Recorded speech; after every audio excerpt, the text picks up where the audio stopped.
That was the sound of a hybrid car that makes 1,250 horsepower. It's got 2 electric motors and a gas motor as well that runs on 91 octane fuel.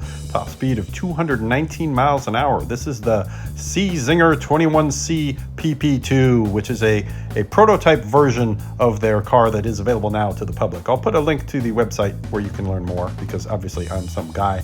I don't work there, and they can teach you a lot more than I can. But the cockpit, you're centered in the middle. So the pilot sits in the middle, and then there's a seat in the back for your mother-in-law. Right now, there's diagnostic equipment in there because they are testing this car. And it's got big-ass gull-wing doors there, so you can make an entrance when you arrive on the scene in your Czinger 21C supercar. This is street legal, and they are available now.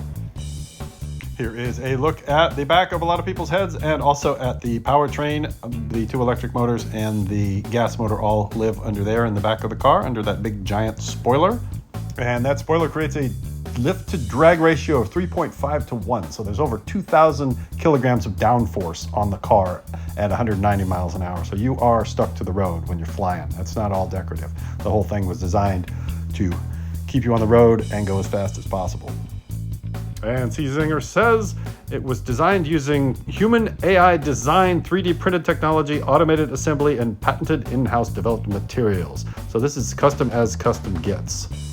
I am not likely to own one of these in the near future, but it is fun to look at all the different angles and tech that hasn't been employed to make it just the fastest thing on the ground.